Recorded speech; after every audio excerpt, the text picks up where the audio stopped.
안녕하세요, 오라클입니다. 오늘은 중년이나 장년 여성들이 남자와 교제를 할 때 꼭 기억해야 할 부분에 대해서 중요한 것 두 가지 말씀을 드리겠습니다.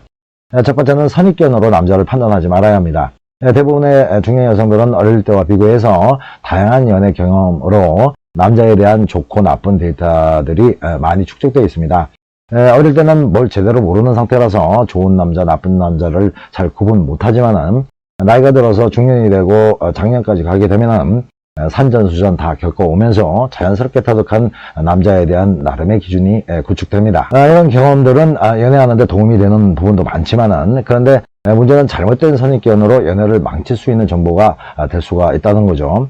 특히 과거에 몇몇 남자로 인해서 마음의 상처가 컸던 경험은 항상 남자만 봤다 하면은 색안경을 끼게 만듭니다.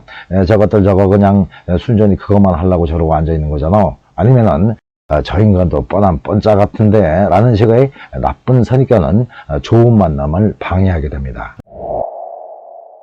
또 반대로 충분히 만나보지도 않는 상태에서 자기 경험상 저 남자는 괜찮은 남자라고 확신하는 것도 문제가 되는 거죠. 그래서 중년의 연애는 특히 더 선입견이나 색안경을 버려야 할 때입니다. 어릴 때는 뭘 잘 모를 때니까 색안경이고 뭐고 그냥 본능에 이끌리게 되는데, 중년이 되면은 바른 정보와 틀린 정보가 상당히 어중간하게 짬뽕이 되어 있는 상태라 오판하기가 더 쉬워집니다. 그래서 어설프게 아는 게 제일 위험하다는 말이 있는 거죠. 보통 사람들은 저같이 사람만 관찰하고 살아온 사람이 아닌 이상 몇 가지만 봐서 그 사람을 절대 완벽하게 평가할 수가 없습니다. 그래서 중년 여성들은 선입견의 색안경을 끼지 말고 돋보기를 껴야 합니다.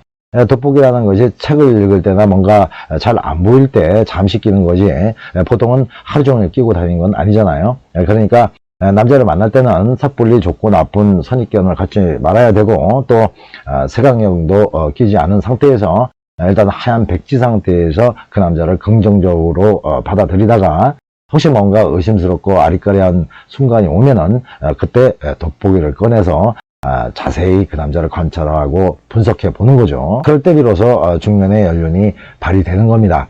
선입견과 색안경은 좋은 남자를 나쁜 남자로, 나쁜 남자를 좋은 남자로 잘못 보게 하는 착시 효과를 갖게 합니다. 사랑이 힘들어지면 라건을 불러요. 사랑이 아픔을 줘도 라건을 불러요. 사랑이 떠날 때도 라건을 불러요. 더 큰 사랑이 찾아올 수 있도록.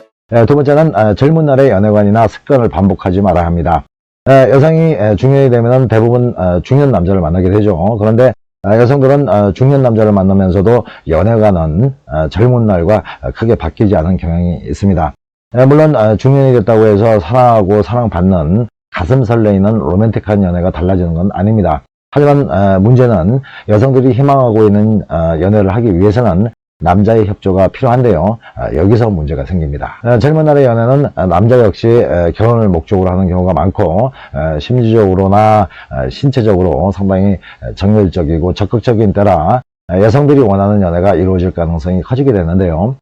중년이나 장년이 되면은 솔직히 젊은 날에 비해서 환경적, 신체적, 그리고 심리적 이유로 젊은 날과 비교해서 열정이 많이 떨어질 상태입니다. 그리고 이때는 연인이기도 하지만 친구 같은 관계를 더 선호하게 되고, 운명적인 사랑을 상상하기보다는 상당히 현실적이 되죠. 또 남자한테 있어서 중년은 환경적으로 많이 지쳐있는 상태이기 때문에 편안하고 안정적인 연애 환경을 희망하게 됩니다.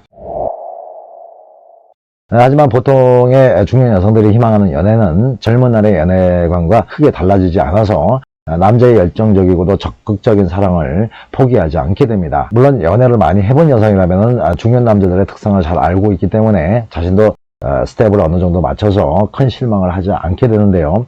하지만 연애관이나 연애 습관이 젊은 날에 멈춰있는 여성들은 중년 남자와의 연애가 대체적으로 실망스러울 수밖에 없습니다. 그러다 보니까 불만, 불평이 많아지게 되고, 그로 인해서 남자 역시 편안하고 안정적인 연애가 아닌 불편하고 부담스러운 연애가 되기 쉬운 거죠. 그래서 자연적으로 다툼도 많아지게 되는 거고요. 사랑의 감정과 사랑하는 사람에 대한 태도는 나이에 상관없이 동일해야 되겠지만은, 연애 방식이나 환경 조건은 세대마다 다르다는 걸 인식하셔서 너무 젊은 날의 연애를 기준 삼지 마시고 중년 남자의 상황을 좀 더 이해해주는 연애가 돼야만 행복한 연애가 될 수 있습니다. 여러분들도 참고하셔서 중년에 여유롭고 편안한 연애 환경을 만드시길 바랍니다.